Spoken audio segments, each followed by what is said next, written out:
नमस्कार बच्चों, आज के इस वीडियो में आप लोग देखेंगे चैप्टर 8 जो कि है परसेंटेज एंड इट्स एप्लीकेशन। इसमें हम लोग देखेंगे एक्सरसाइज 8C। एक्सरसाइज 8C का हमने कुछ क्वेश्चन करा रखा था, तो आज बचे हुए क्वेश्चन मैं एक्सरसाइज 8C का करवाने जा रहा हूँ। तो यहाँ पर आप लोग देखेंगे, देखें ये यहाँ पर क्वेश्चन है 17 नंबर, ठीक है।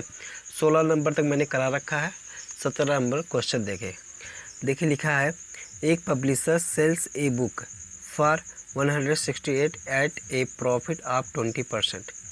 एक पब्लिशर बुक सेल करता है 168 रुपये का 20% प्रॉफिट लेके, ठीक है। If his cost of production increase by 30%, अगर वह कॉस्ट प्रोडक्शन 30% बढ़ा देता है, what should be increase in the price of the book, तो बुक के प्राइस में कितना इंक्रीज होना चाहिए, so that his percentage profit remain the same, so जिससे कि परसेंटेज प्रॉफिट जो रहे वो क्या रहे बच्चों, सेम रहे, अर्थात 20% ही प्रॉफिट हो, ठीक है।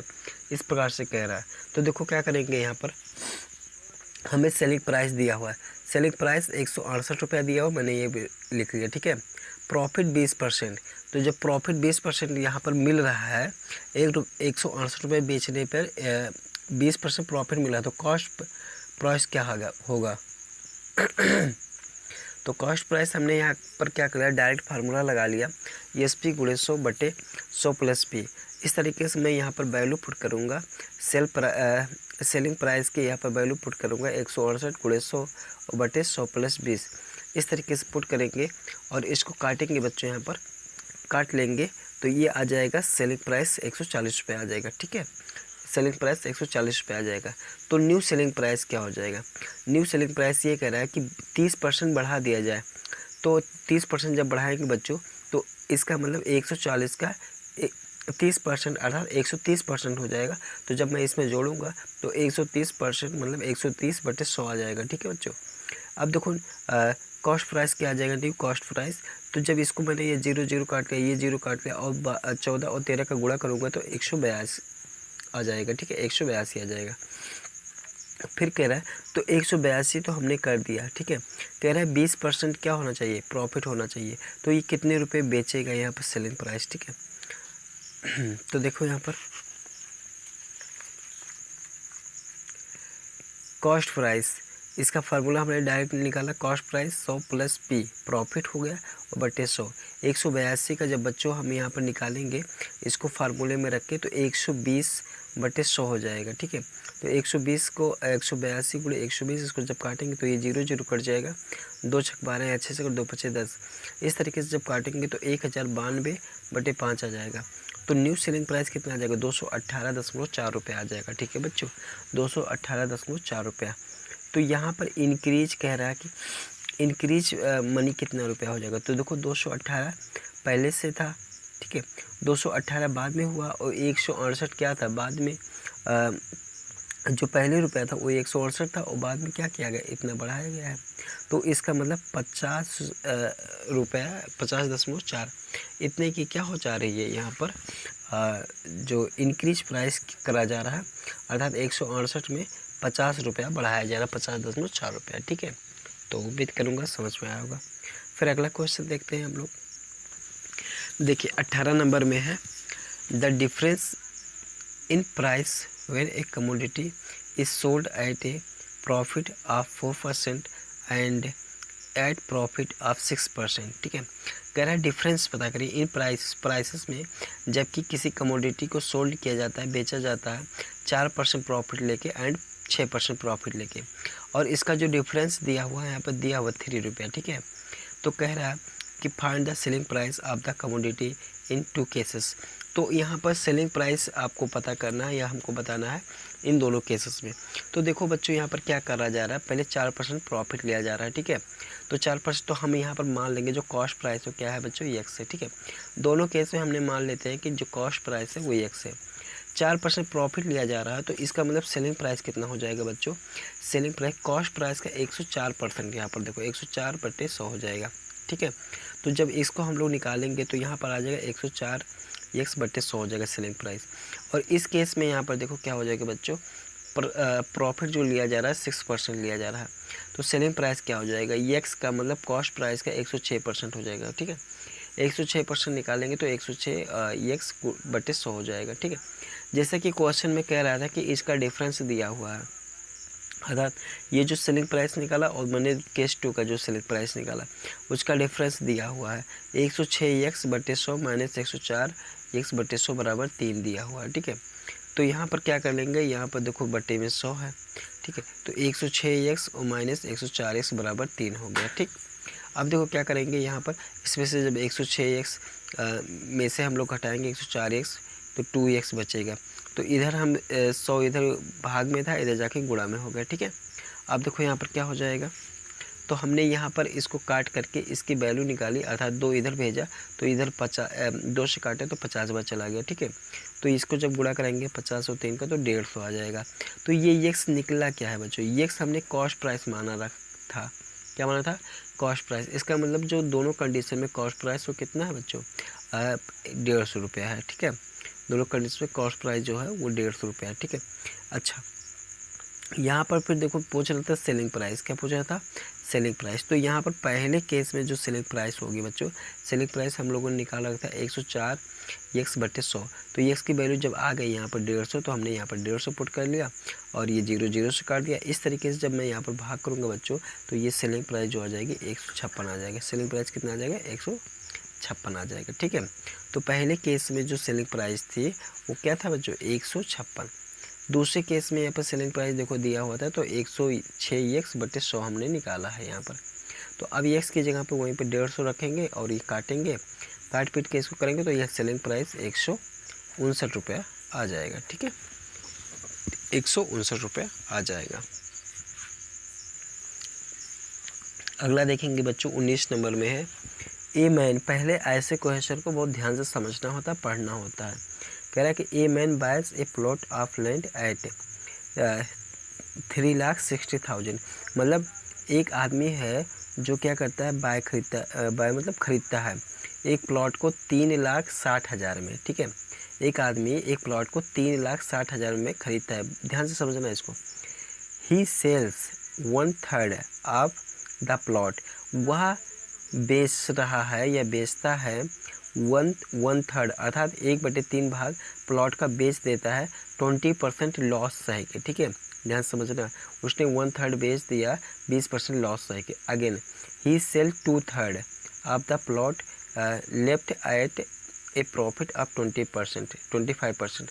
ही सेल, और वो फिर करता है, वो बेचता है 2/3 ऑफ द प्लॉट का 2/3 बेचता है जो बचा हुआ था 25% लाभ लेके। ठीक है, at what price should he sell the remaining plot, तो कह रहा है at what price should he, at what वह क्या प्राइस होनी चाहिए, ही सेल जिससे वो बेचे द रिमेनिंग प्लॉट बचे हुए प्लॉट को, in order to get a profit of 10%, जिससे कि उसको 10% का प्रॉफिट हो ऑन द होल। ठीक है, मतलब ये जो रुपया खरीदा था 3,60,000 पे, इस पे उसको वो कितने रुपए में बेचेगा लास्ट में, कि उसको कम से कम इस पे 10% का प्रॉफिट हो बच्चों। ठीक है, तो देखो हमने यहाँ पर क्या कर रखा है, टोटल यहाँ पर जो कॉस्ट प्राइस था यहाँ पर 3,60,000 था, 10% प्रॉफिट उसे मिले वो बेचे, तो इसका मतलब कितने रुपए बेचेगा अगर 10%, तो हमने जब इसका 10% निकालेंगे अर्थात बच्चों यहाँ पर 110% हो जाएगा। ठीक है, 100 में यहाँ 10 जोड़ेंगे तो 110 हो जाएगा और बट्टे 100,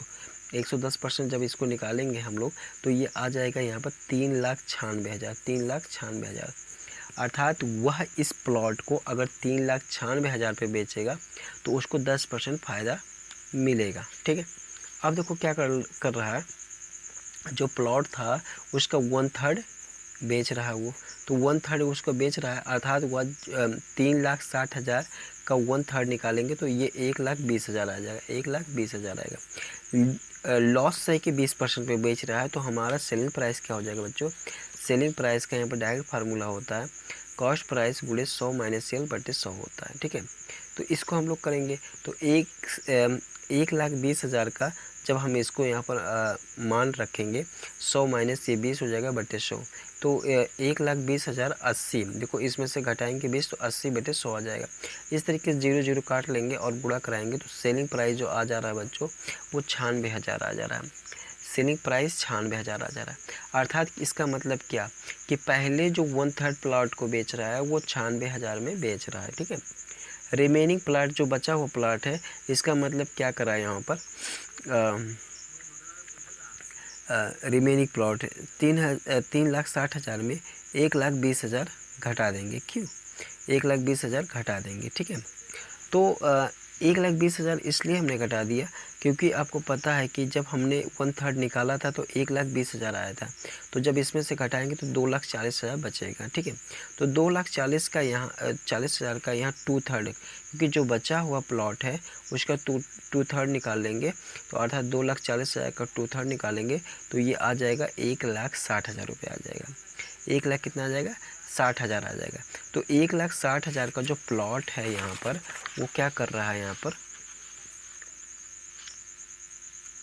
25% फ़ायदा लेके बेच रहा है। अर्थात क्या कर रहा है यहाँ पर 1,60,000 का हम लोग 25% ज़्यादा निकालेंगे, अर्थात 125% निकालेंगे तो 125/100 हो जाएगा। ये जीरो कटा, ये जीरो कटा, ये जीरो कटा, इस लगे से ये जीरो कट गया। तो जब हम इसमें 1600 में गुणा 125 कर करेंगे तो ये 2 लाख रुपये का आ जाएगा। अर्थात जो दूसरा बेचा है बच्चों वो 2,60,000 रुपये का बेचा हुआ है, ठीक है। बचा हुआ यहाँ पर प्लॉट कितना हो जाएगा, price of the remaining plot, तो 3,96,000, और टोटल उसने बेचा क्या, एक बार 96,000 में बेचा, एक बार 2 लाख में बेचा हुआ है, ठीक है।